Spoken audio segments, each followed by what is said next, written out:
ሐሳብ ይሸጣል ተብሎ አይታሰብም። the most expensive commodity idea ነው። ሁሉም ሰው መለወጥ የሚፈልገው ላይ ለመሄድ ነው። ላይ ኮንክ ለምን መለወጥ ትፈልጋለህ? በጣም ታችም ከሆነ መለወጥ ከባድ ነው። የሁሉ ነገር መጀመሪያ አይዲያ ነው።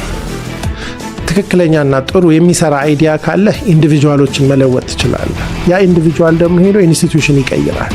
አብዛኛው ሰክሰስፉል ሲኢኦ ብዙ ሰልፍ-ሄልፕ መጽሐፍ አንብቧል። በሱ ግን አይደለም ሚሊዮነር ቢሊዮነር የሆኑት። that keeps them going። በጣም ብዙ የተማሩ ሰዎች ገንዘብ ምን እንደሆነ ዲፋይን ሊያደርጉልህ አይችሉም። ስለ ገንዘብ አልተማርንም። ችግር በጣም እንጠላለን፣ ግን ችግር ከሌለ ስራ ይኖራሉ ወይ? ከችግር ውጪ የሚበለጽግ ሌባ ብቻ ነው። ሕክምና ማለት በሰዎች ህይወትና በሰዎች ሞት መሃል መቆም ነው። በሰው ሞትና በሰው ህይወት መሃል ካልቆም ሐኪም አይደለም። ሳትመረምር የምታውቀው ነገር ሁሉም ሰው ሰባራ ነው። ምኑ ጋር ነው የተሰበረው ነው እንጂ እኔን ኤክስፕሎር ብታደርገኝ ችግር ታገኛለህ። እኛ ሀገር መጨነቅና ድባቴ ውስጥ መግባት እንደ ድካም ነው የሚታየው። you are a weak person፣ እንደ ህመም አይታይም። ስለዚህ ሁሉ ሰው ደብቆ ነው የሚኖረው። ጥያቄ የሌለው ሰው አይምሮ ድፍን ነው። መልሱ ቢመጣም ቦታ የለውም። የሰው ልጅ የሚጠቀመው በማዳመጥ እንጂ በማውራት አይደለም፣ ለንግግር ካልተጋበዘ በስተቀር። ሁሉም ነገር እንዴት እንደማይቻል ከሚያስረዳ ሰው ይልቅ አንድ የምትቻል ነገር ፈልጎ አግኝቶ እሷን የሚያደርግ ሰው የተሻለ። ምን ይመስላል የኮንተንት ክሪኤሽን? ምንድነው ግን the most important thing የተማርከው እስካሁን ከመጡ እንግዶች? ቀላል ጥያቄ የለም እንደዚህ ቤት።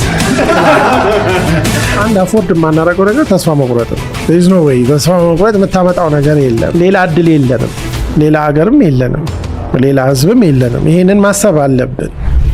ጀነራል ኢሞሽናል ኢንተለጀንስ የ30 ዓመት እድሜ ያለው ነገር ነው። ኢሞሽን ግን ሰው ከተፈጠረ ጀምሮ ያለ ነው። በአብዛኛው በእምነትም በፍልስፍናም በባህልም ስሜት እንደ ዕዳ ይታይ የነበረበት እይታ ዶሚናንት ነው። ስሜትህን በቃ መግዛት፣ መወጠር፣ ማጥፋት። ስሜት አልባ ስትሆን በጣም መቹር የሰለ ሰው ተደርገ ነው የምትታየው። ከዚህ የተነሳ ሪዝንህ ወይም ደግሞ የራሽናላይዝ የማድረግ የማሰብ አቅምህን እንቅፋት ይሆናል ስሜት። ስለዚህ ስሜትህን ወደዛ አድርገህ ሪዝንህ ይደግ ነው። ሪዝን ትልቅ ስራ አለው። በሱ ነው የምናስበው፣ በአመክንዮ የምናውጠነጥንበት፣ ነገሮችን የምንተነትነው በሱ ነው። ግን ወደ ልጆች ዓለም ስትሄድ ሪዝናቸው ገና ባልነቃበት ባልሰለጠነበት ጊዜ በስሜት በጣም ልጆቹ በጣም ባለጠጋ ናቸው። ፍቅር ያውቃሉ፣ ቅናት ያውቃሉ፣ ቁጣ ያውቃሉ፣ ፍርሃት ያውቃሉ። ማን አስተማራቸው ስትል ለመኖር ኢሴንሻል ከሆኑ ነገሮች አንዱ ስሜት ነው። እንስሳት ዓለም ብትሄድ በጣም ስሜት አለ። እኛ የምናስበው ሪዝን አይደለም የሚያኖራቸው። አሁን ሪዝን አያስፈልግም እያልኩ አይደለም። ሪዝን በጣም ኢምፖርታንት የሆነ እንደውም the sleep of reason awakens monsters እንደሚለው ሰው ሪዝኑን ካጣ አውሬ ነው የሚሆነው። እሱ ኢምፖርታንት ነው፣ ግን ስሜትን ሊተካ አይችልም። እና ምንድነው እሱ ስሜት ጋር ስትመጣ ያንተ ስሜት አለ፣ ደግሞ የሌሎች ሰዎች ስሜት አለ። አንተ ትፈራለህ፣ ትቆጣለህ፣ ታዝናለህ፣ ትደሰታለህ፣ ትቀናለህ። ኦል ላይክ መልቲፕል ስሜቶች አሉ። እነዚህ ስሜቶች ስላሉ ነው። ለምሳሌ ቁጣ ባይኖር ኢንጀስቲስን አንድ ኤክስፒሪየንስ ማድረግ አትችልም። አንድ ግፍ ስታይ ትቆጣለህ፣ አደጋ ስታይ ትፈራለህ፣ ደስ የሚያሰኝ ወይ የሚመች ነገር ስታይ ትደሰታለህ፣ አንድ ነገር ስታጣው ታዝናለህ። አለበለዚያ በምን ታውቃለህ ማጣትህን? አይደለ? እነዚህ ነገሮች ያስፈልጋሉ። ግን እነዚህ ነገሮች አንደኛ በጣም ኢንቴንስ ናቸው። አንተ እንደ ፍሉድ ናቸው፣ እንደ በቀላሉ የምትይዛ መያዣ የላቸውም። ይሄንን ነገር ስማቸውን እንኳን ማወቅ፣ ተቀላቅለው ሲመጡ ደግሞ ነጣጥሎ ማየት፣ የራስን ስሜት ማወቅ፣ ስም መስጠት፣ ባለቤት መሆን፣ ከዛ ማኔጅ ማድረግ። ሌላው የአንተ ስሜት ብቻ አይደለም፣ የሚስት ስሜት፣ የባል ስሜት፣ የልጅ ስሜት፣ የሰራተኞች ስሜት፣ የደንበኛ ስሜት። አንድ ደንበኛ ተናዶ ሲመጣ you have to manage him። አዝኖ ሲመጣ፣ ተደስቶ ሲመጣ። ሌላው ምንድነው እሱ ለጊዜው የሚያስፈልገውን ስሜት መፍጠር ደግሞ ትችላለህ አይደል? ሰራተኞቹ በአንድ አደጋ ምክንያት አዝነው መስሪያ ቤቱን አዘጋም፣ ደግሞ እያለቀሳችሁ ስሩ አትልም። እንዴት አድርገህ ነው ያንን ስሜት ትራንስፎርም የምታደርግ? ኢሞሽናል ኢንተለጀንስ ማለት የራስንና የሰዎችን ስሜት መረዳትና መምራት ማለት ነው። ይሄ ስኪል ነው። አሁን ዊ ኖ ነው ይሄንን ነገር 95 ላይ ዳንኤል ጎልማን ያንን መጽሐፍ ካወጣ በኋላ በእርግጥ ከዛ በፊት 90 ላይ የየል ዩኒቨርሲቲ 2 ፕሮፌሰሮች ኢሞሽናል ኢንተለጀንስ ላይ አርቲክል ጽፈው ግን ብዙ ሰው አላነበበውም። ፕሮፌሽናል ጆርናል ግን ዳንኤል ጎልማን ጋዜጠኛም ጆርናሊስትም ስለሆነ በሰው ቋንቋ ጻፈው። አሁን ብዙ ዩኒቨርሲቲዎች ሴንተር ፎር ኢሞሽናል ኢንተለጀንስ አለ፣ ብዙ ቦታ ብዙ ትሬኒንግ ላይ አለ። ይሄ ነገር ዘመናት ያስቆጠረ ቢኖርም እንደ ብዙ ጥሩ ነገሮች አጠገባችን ሆነን ያላየነው ያልተጠቀምንበት ነው። እና አሁን ሁሉም ነገር ሊሆን አይችልም ኢሞሽናል ኢንተለጀንስ። ከዛ በኋላ ሶሻል ኢንተለጀንስ ተብሎ የማህበራዊ እንትን፣ ፊዚካል ኢንተለጀንስ፣ ስፒሪቹዋል ኢንተለጀንስ፣ ሞራል ኢንተለጀንስ ብላ ብላ ወደ 10 ደረጃ አድርሰውታል። ከዛ በፊት ማን ነው ኢንተለጀንስ የሚባለው? አይኪው ኮግኒቲቭ ኢንተለጀንስ ማለት ነው። እሱ ማቴማቲካል የሂሳብ የቀመር የአናሊቲካል የትንተናና የነገሮችን የመረዳት የቋንቋ እውቀትን ነው ሰብስቦ የሚገመግመው። የሚገርም ነገር 18-19 ዓመት ከሞላ በኋላ አይኪው አይቀየርም። ሊያንስ ይችላል፣ ዱላ ከመታ ብሬን ከተጎዳ አይጨምርም። ኢሞሽናል ኢንተለጀንስ ግን ቬሪ ኢንተረስቲንግሊ ዩ ካን ለርን ዩ ካን ግሮ እና አንዱ እንግዲህ ለስልጠና በጣም የተፈለገው ለዛ ይመስለኛል። ግን ደግሞ ችግሩ ምንድነው? አንድ ነገር ስናገኝ እሱን ተይዘን ደግሞ እሱ ብቻ እናረጋለን። በጣም ኢሴንሻል ነገር ነው፣ ግን ሁሉም ነገር ግን አይደለም። ግን በጣም ፋሲኔቲንግ ነገር ነው ብዬ አስባለሁ። ግን ለአንድ መሪ ጥሩ ላይክ ኢንተለጀንስ ኢሞሽናል ኢንተለጀንስ አለው የምትለው ምን አይነት ካራክተሮች ሲኖሩት ነው? ኢን ጀነራል ምን መሰል፣ አንደኛ ራሱን በተመለከተ ራሱን መግዛት፣ ራሱን መምራት፣ በስሜቱ የሚመራ ሳይሆን ስሜቱን ተጠቅሞ የሚፈልገውን ነገር አቺቭ ማድረግ። ለምሳሌ መቆጣት የሚችል ግን በቁጣው ማያጠፋ፣ ቁጣው ኮንስትራክቲቭ የሆነ ለእርምት ለፍትህ ቁጣውን በትክክል መጠቀም የሚችል፣ ሀዘኑን በትክክል መግለጽ የሚችል፣ በሀዘኑ ምክንያት ስራም ህይወት ማቆም ሀዘን ከቁጥጥር ውጭ የማይሆንበት፣ ደስታውም እንደዛው።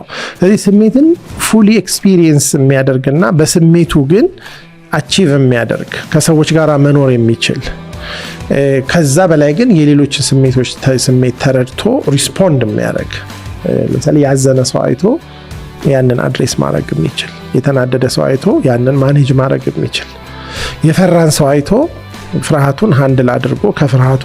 ስለዚህ የሰዎችን ስሜትና የራስን ስሜት መረዳትና መምራት። ምናልባት አምስተኛ ኤሌመንት የሚባለው ስሜትን ተጠቅሞ፣ ስሜትና ሞቲቬሽን በጣም የተቀራረቡ ናቸው። ኔጌቲቭ ሞቲቬሽን ሰዎችን ዲሞቲቬት ማድረግ ሳይሆን በስሜት ለምሳሌ በቁጣ ሰውን ዲሞቲቬት ልታደረግ ትችላለህ። ግን ስሜትን ተጠቅመህ ሰዎችን አፕሊፍት ማድረግ፣ ወደ ተሻለ ቦታ መምራት፣ ስሜትን ተጠቅሞ ሰዎችን ሞቲቬት ማድረግ የሚችል፣ የሰዎችን የተሻለ ማንነት በስሜት ምህዋር ማውጣት የሚችል ሰው። ስሜት አሁን ፐብሊክ ውስጥ አለ። የፐብሊኩን ስሜት አንብበህ አኮርዲንግሊ ሪስፖንድ ማድረግ። የስሜት አናሊሲስ መስጠት አይደለም፣ ስሜትን ብዙ ስለ ስሜት ማወቅ አይደለም፣ ግን ስሜትን ፕሮፐርሊ ለተሻለ ለጋራ ጥቅም ማዋል መቻል፣ ስሜትን እንደ ሀብት ማኔጅ ማድረግ ማለት እና ጥሩ አስፈላጊ ስሜቶች ደግሞ ለምሳሌ ግፍ ተፈጽሞ ሰው ከደነዘዘ እንዲቆጣ ማድረግ ኢሞሽናል ኢንተለጀንስ ነው። ግፍ እያለ ሰውን ማደንዘዝ ኢሞሽናል ኢንተለጀንስ አይደለም። ሀዘን ባለበት ቦታ ሰዎች እንዲያለቅሱ፣ አሁን ለምሳሌ ሙሾ አውራጅ የሚባሉ ሰዎች አሉ። አንዳንድ ባድ ፕራክቲሶች ቢኖሩም ሀይል ኢሞሽናል ኢንተለጀንት ናቸው። ሁሉንም ሰው ያስለቅሱና ሰው ሀዘኑን ፕሮሰስ እንዲያደርግ ያደርጋሉ። ያ በጣም ኢንተለጀንስ የሚጠይቅ ሙያ፣ ለዚህ ነው የሚከፈላቸው። ሰርግ ላይ ደግሞ ስትሄድ የምትፈልገው ሙሾ አውራጅ የሚያሳዝኑ ሰዎች አይደሉ፣ የሚያስደስቱ ሰዎች አሉ። ግጥም እየገጠሙ አንተን አፕሊፍት እያደረግ የዕለቱ ጌታ አንተን ያደርገዋል። ኮሜዲያንስ ኢሞሽናል ኢንተለጀንት ናቸው። አንተ ላይ ቀልደው አያስከፉም፣ በራሳቸው እየቀለዱ አንተን የበላይ እንዲሰማ በማድረግ this is what emotional intelligence በጣም ብዙ አፕሊኬሽን አለው። አሁን ምን ያለን ስሜቶች ያው መግራት ያስፈልጋል። እነዚህ ስሜቶች በሆነ ሂደት ነው ወደዚህ ዲቨሎፕ ያደረጉት እና የልጅነት ወይ ማስተዳደግ ቻይልድሁድ ምን እኛ ላይ ምን ያክል ኢፌክት አለው? እንግዲህ ኢንጀነራል ኢሞሽናል ኢንተለጀንስ በሶስት መንገድ ዴቨሎፕ ያደርጋል። አንደኛው ሯጭነት፣ ድምፃዊነት ሁሉ ተሰጥኦ እንደሆነ አንዳንድ ሰዎች ሲወለዱ ኢሞሽናሊ በጣም ተሰጥኦ ይዘው ነው የሚወለዱት። ልጅ ሆነው ታውቃቸዋል። ሰው ስሜት በቀላሉ ያነባሉ፣ የራሳቸውን ስሜት በደንብ ይይዛሉ። ዴር ስታርስ። ገጠር ውስጥ ብትገባ ኢሞሽናል ኢንተለጀንስ የሚል ቃሉ የሌለበት ቦታ ሃይሊ ኢሞሽናል ኢንተለጀንት ሰዎች አሉ። ጊፍትድነስ አለ። ሁለተኛው አስተዳደግ ነው።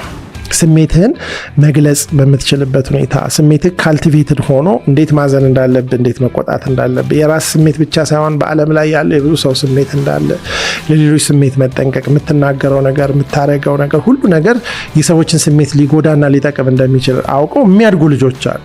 እነሱ ደግሞ ሁለተኛውን አድቫንቴጅ ያገኛሉ። እንግዲህ ይህ ሁለቱ ያልደረሰው ሰው የመጨረሻው አድቫንቴጁ ምንድነው?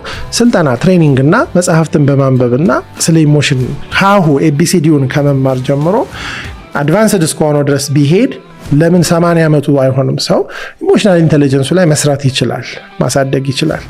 እነኚህ ጊፍትድ የሆኑትና በጥሩ ሁኔታ ያደጉት ልጆች ስታር ነው የሚሆኑት። ጉድ ቢዝነስ ፐርሰን ይሆናሉ። ጉድ ባሉበት ቦታ በኢሞሽናል ኢንተለጀንስ የሚገኘውን ሰክሰስ ሁሉ ያገኛሉ።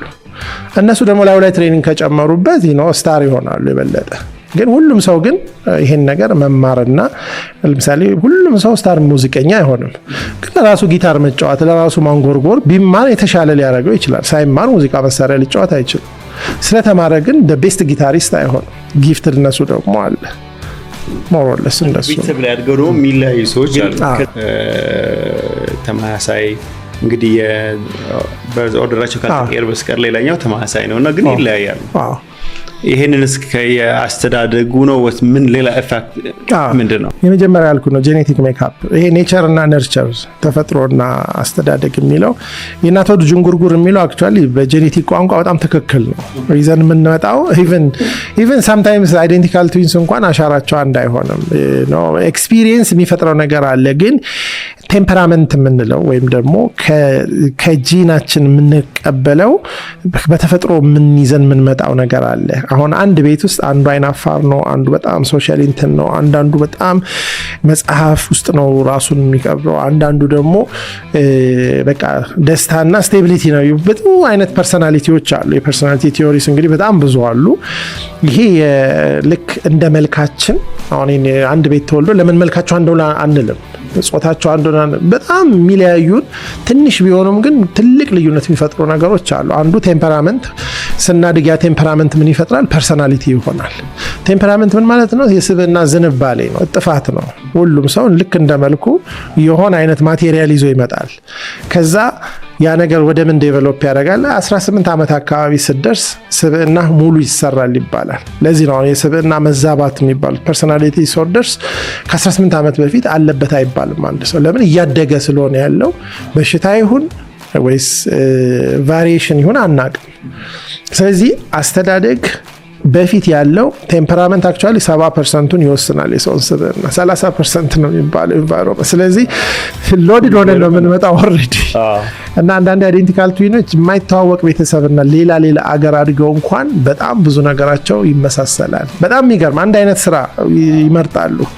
እንዴት አወቀ ያኛው ይሄን መምረጡን እስክትል ድረስ። እና ጄኔቲክ እንትናችን ይዘን የምንመጣው ነገር is really powerful ነው ማለት ነው።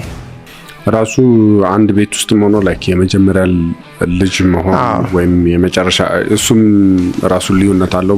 በኦርደር የተወሰነ ኢፌክት አለው። የመጀመሪያ ልጅ ስትሆን ብዙ ጊዜ ሪስፖንሲብል የመሆን ብዙ ነገር አንተ ላይ ነው ኢንቨስትድ የሚሆነው። ሁለተኛ ሶስት መሀል ላይ ስትሆን ሞር የመረሳት አይነት ነገር አለ። ግን ደግሞ በጣም ኮምፒቲቲቭ ትሆናለህ አንተ። ለምን? ትልቁ ላይ ለመድረስ ብዙ አንደኛ በሲብሊንጎቹ በወንድምና እህቶቹ መካከል ያለ ዳይናሚክስ አለ። የመጀመሪያ ልጅ ሆነ ስትመጣና ቀጥሎ የመጨረሻ ልጅ ስትሆን ደግሞ ሁሉም አቴንሽን አንተ ላይ ሊመጣ ይችላል። ወይም ደግሞ ሁሉም መከራ አንተ ላይ ሊመጣ ይችላል። ሁሉም አለቃህ ሊሆን ይችላል። እና ብዙ ጊዜ የመጨረሻ ልጆች ወይ በጣም ሪስፖንሲብል ይሆናሉ ወይ በጣም ስፖይልድ ይሆናሉ የሚባለው አንዱ ለዛ ነው። መሀል ላይ እንግዲህ ብዙ ዳይናሚክስ አለ፣ ሌሎቹም ነገሮች ተጨምሮ የመጀመሪያ ልጆች ናቹራል ሊደር የመሆን እድላቸው ከፍተኛ ነው። መሀል ላይ ያሉት ግን ኮምፒቲቲቭ ሊደርስ ይሆናሉ። ለምን? ሁሌ ውድድር ውስጥ ነው ያሉት። እንደዚህ አይነት ብዙ ዳይናሚክሶች አሉ። ከዛ እንግዲህ ደግሞ የወላጆች ደግሞ የማዳላትና የተለያዩ ዳይናሚክሶች ይዘህ የምትወለደው ቴምፐራመንት። ለምሳሌ የመጀመሪያ ልጅ በጣም ፓሲቭ እና አይናፋር ሆኖ ሁለተኛው ልጅ ደግሞ በጣም አግሬሲቭ ታይፕ የሚባለው አይነት ከሆነ የበኩር ልጅ ሆንና የመጀመሪያውን ልጅ ከጨዋታ ውጭ ሊያደርገው ይችላል። አንዳንድ ቤተሰብ እንደዛ፣ አንዳንድ ቤተሰብ የመጨረሻው ልጅ ነው ያንን ፐርሰናሊቲ የሚኖር። ሌሎቹ ትንሽ ፈዘዝ ካሉ መሰላሉ ላይ ወጥቶ ሁሉንም የማዘዝ ብዙ ነገሮች ኢንቱ ፕሌይ ይገባሉ ማለት ነው።